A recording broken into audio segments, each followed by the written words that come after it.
My colleague from Alaska, thanks for her leadership today, and my colleague from Maine who just spoke, and from Maryland, and all of my colleagues who are out here on the floor. By the way, there are several Republicans who came up to me over the last hour and said, can I speak in this colloquy? And we didn't have time for all of them, but that's a good sign. It shows that there are a lot of members, 16 here on the floor, and many others who believe that it's time for us to figure this out.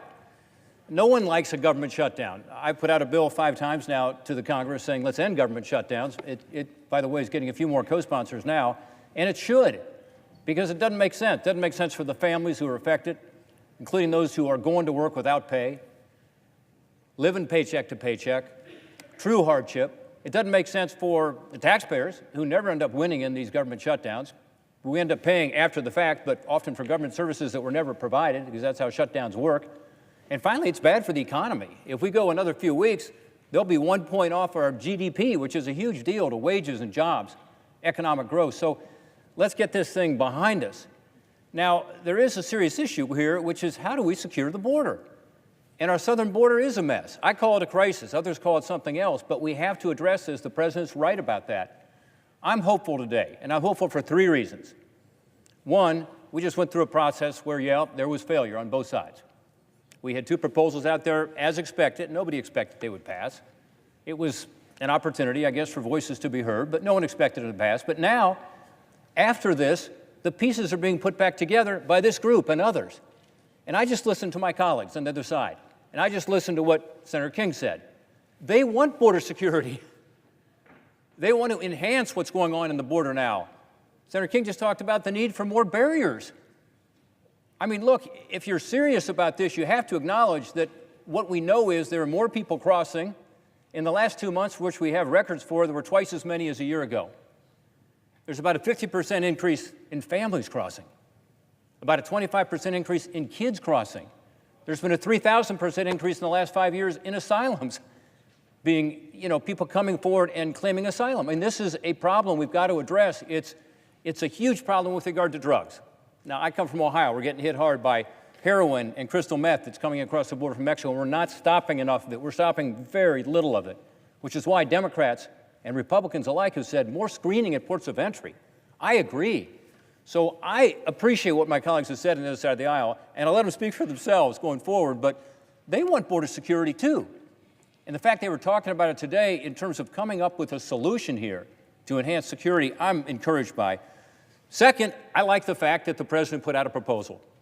I think he should have put out a proposal that was a compromise, and he did, because he said, okay, we're not just going to have more border security, we're going to deal with about 1 million people who are in temporary protected status coming from these 10 countries. We don't want to send them back because there's a war, or there's strife, or there's a natural disaster.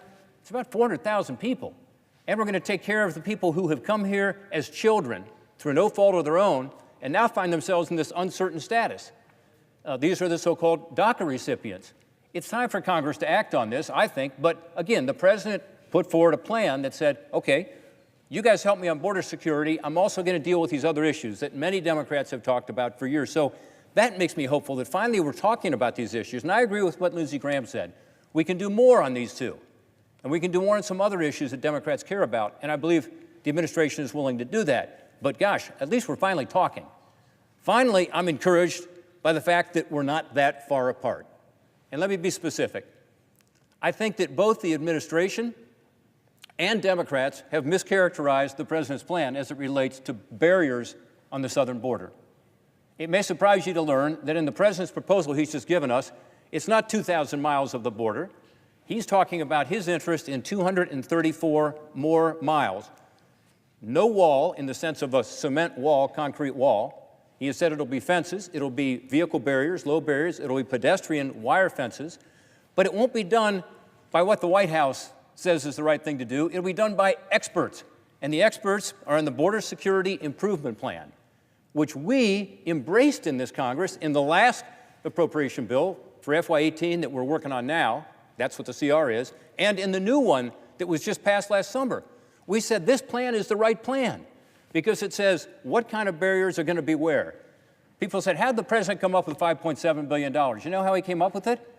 Because he wanted to fund the top 10 priorities of the Border Security Improvement Plan put out by the experts. That's what that is.